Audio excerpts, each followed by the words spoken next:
Let's say we're trying to find the area between the curves x plus y equals 1 and y squared minus 2x is equal to 6.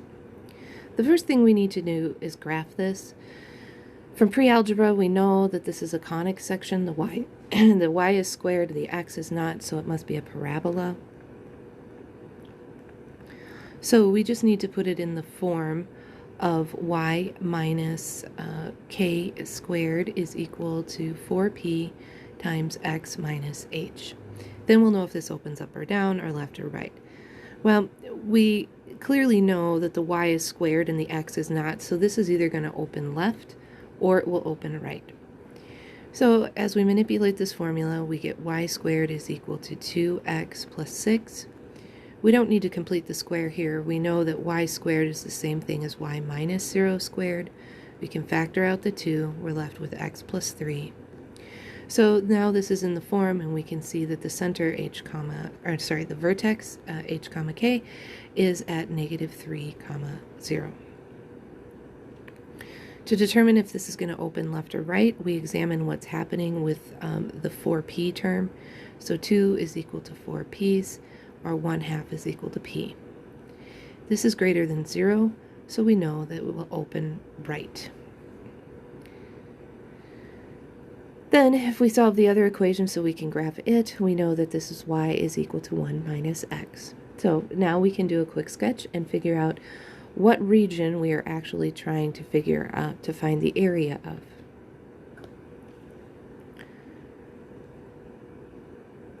So here's our vertex at negative 3, 0.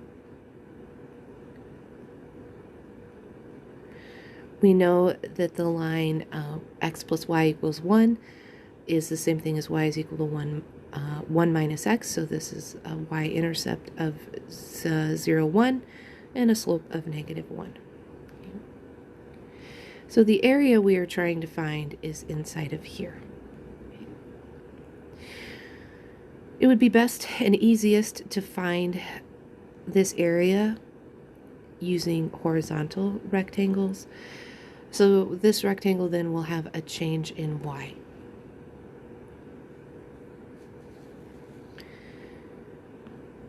So all we need to do then is we need to find these points of intersection. These points of intersection will tell us what bounds of y we are looking for. So we have to solve the system. So if x plus y is equal to 1, this means that x is equal to 1 minus y. We can solve this by substitution. We know that y squared minus 2x is our other equation equaling 6. We can substitute this in. So we get y squared minus 2 times x, which is 1 minus y, should be equal to 6.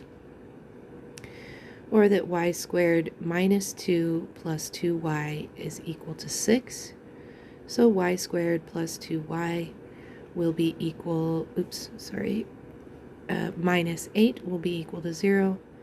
This will factor into y plus 4 and y minus 2. So our bounds of integration will go in between negative 4 and positive 2. Now, the other thing we need to know is we need to know the width of this rectangle. The width of this rectangle will be the right function minus the left function.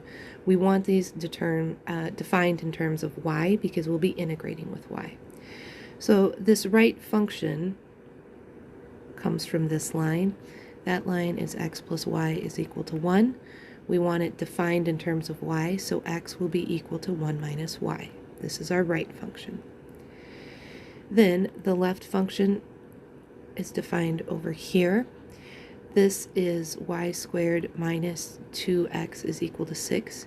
Again, we want this defined in terms of y, so y squared minus 6 is equal to 2x's, or 1/2 y squared minus 3 is equal to x. This will be the left function. And now we have everything in place, so we can set up the integral and integrate with respect to y. So our bounds of integration go from negative 4 to positive 2. We take the right function, which is 1 minus y, and then we want to subtract off the left function, which was 1/2 y squared minus 3, and we'll integrate with respect to y. So now this is just a simple integration problem. This becomes negative 4 to 2. We'll manipulate the integral. That's 1 minus y minus 1/2 y squared, distributing that negative, plus 3, integrate with respect to y. We continue to keep simplifying the integral from negative 4 to 2, negative 1/2 y squared minus y plus 4 dy.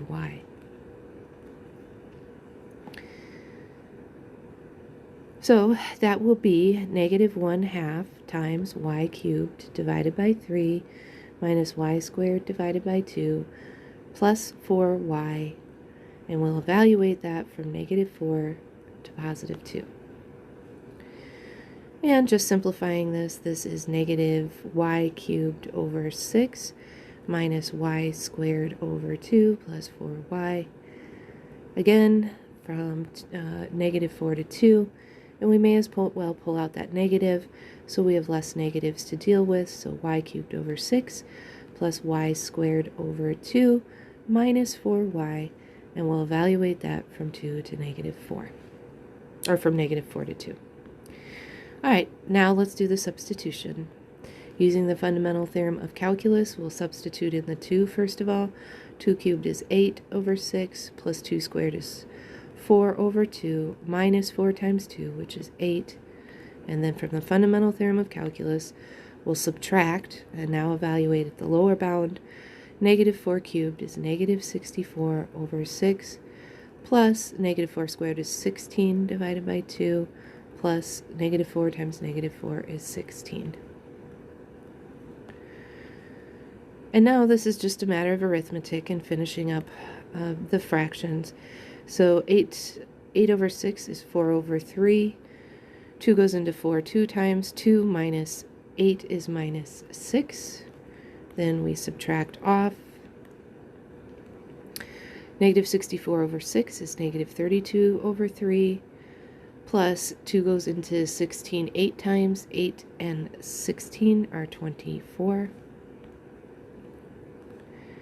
So that's negative 1 times 4/3 minus 6, distributing the negative, positive 32 over 3 minus 24. Combining, we get negative 1 is equal to 36 over 6. 36 over 6 minus 30, which is negative 1 times 12 minus 30, which is negative 1 times negative 18, which is 18.